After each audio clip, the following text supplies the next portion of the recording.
What's up, y'all? It's your boy Newfie Steve in the house, and today I'll be showing you guys an in-depth guide about my Wraithlord build on Last Epoch. So let's dive in.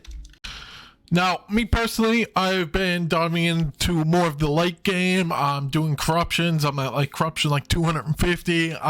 This build can easily do anywhere from 400 to 500. That I'm like 100% sure that it will do it. As the way it is now, I'm still missing a few items, and I'm going to get into that.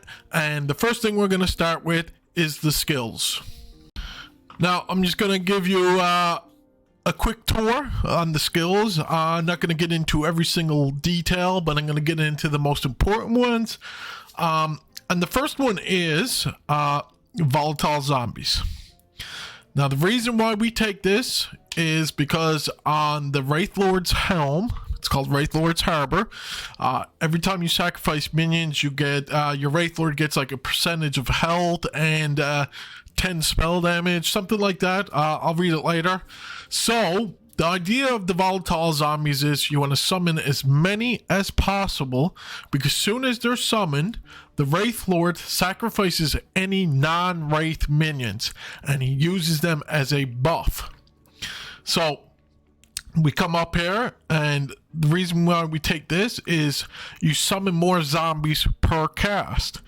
And when your zombies are sacrificed, they'll leave parasites behind, which are also sacrificed. And we're also going to come down here, and when a minion dies, you have a chance to cast a volatile zombie at its location, expending the mana cost. So here's another chance to get more zombies.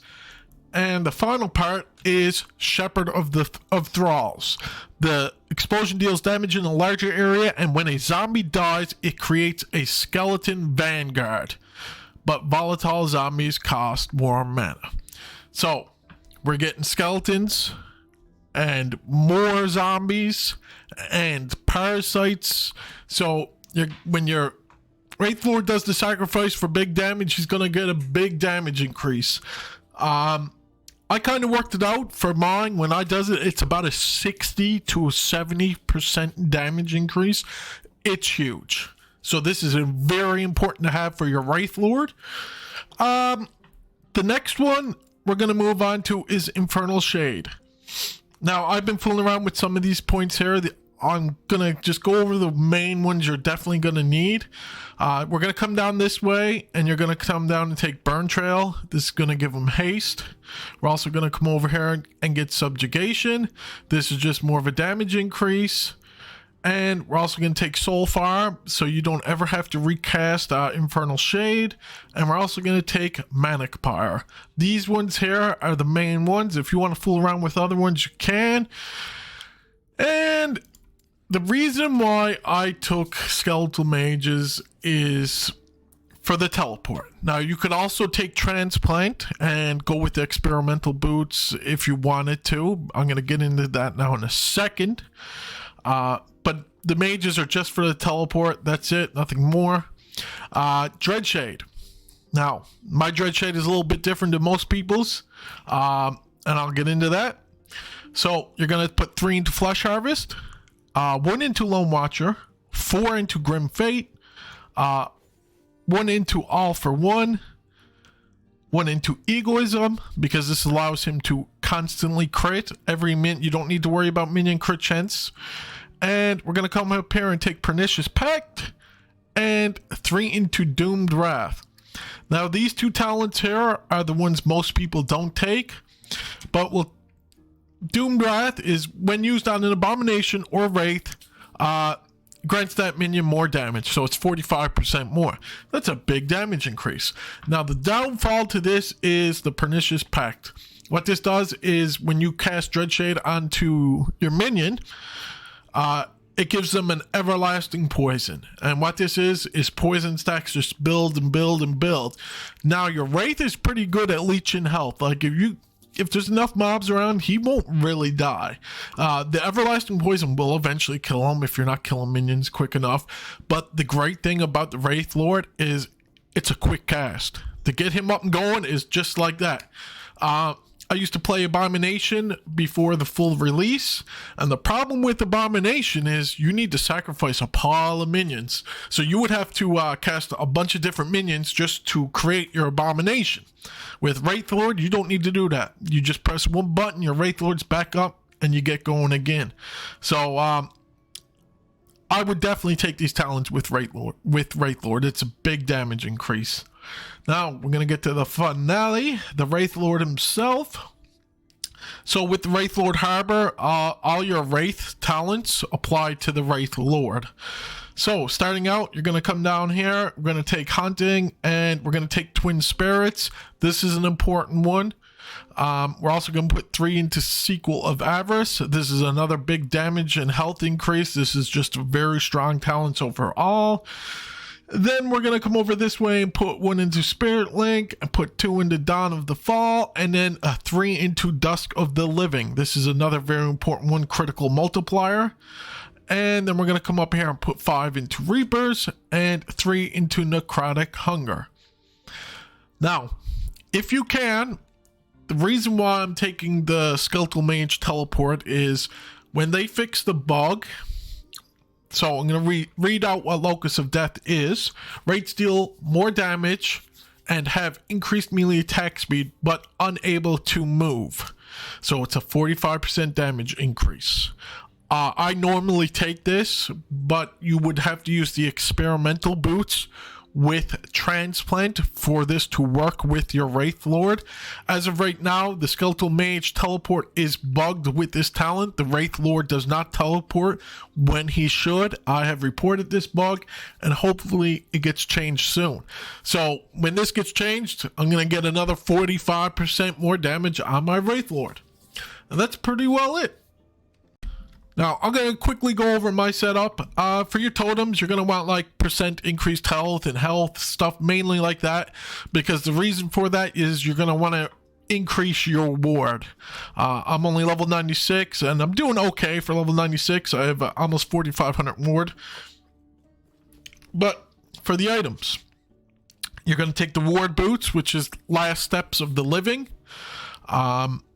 We're also going to get the experimental gloves, which also do the same thing. 8% current health loss per second and 8% of missing health gained as ward per second.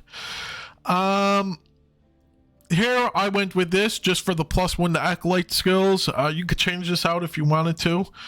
For the finger, I went with the Hollow Finger. And the main reason I use this is for the Minion Critical Strike Multiplier. Minion Critical Strike Multiplier is going to increase your damage big time. Now, I did get some pretty good legendary potential on that, but that is the reason why I use this ring.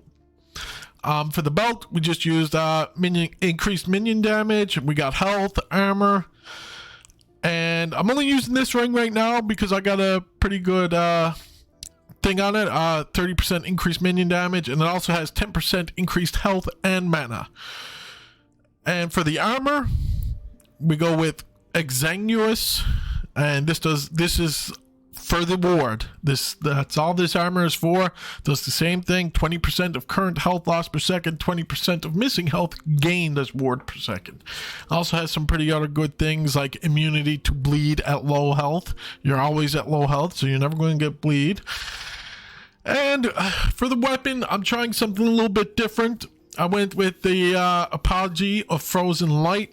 And what this does is +3 to cold and necrotic minion skills. Your Wraith counts as necrotic minion skills, so you get +3 to Wraith. It also does 36% chance for minions to chill attackers when hit, which is just good overall. Minions deal 16% more cold and necrotic damage to chilled enemies. Now, the other stuff don't really matter too much, but I'm going to get into why we're using the offhand we're using. So this changes a lot of things to cold. And Lich's Scorn changes Dreadshade to cold. Right? So, it increases that weapon's damage. They kind of play off each other. This also does 10% frostbite chance for minions affected by Dread Shade. Also does 126% freeze rate multiplier for minions affected by Dread Shade. Also does plus 13 cold damage with spells and attacks per attached infernal shade for minions affected by Dread Shade, which is, we usually only have one infernal shade on the raid. So, and you also get plus 1% cold penetration for minions affected by Dread Shade per intelligence. This offhand also gives you ward retention and 13 intelligence. I think so far these two items played together very well. I've been loving it. I would highly recommend it. And for the amulet, it's a low level amulet, but again, the only reason why we're using this, I do have a higher minion critical strike multiplier one, but the reason why I got this one on, I'm going to be using the legendary potential on it. But that is the main reason why we're using this amulet, is for the minion critical strike multiplier. And for the last piece, the Wraithlord's Harbor. This is a must-have for this build. And that's pretty well it. I'm going to show you guys some gameplay.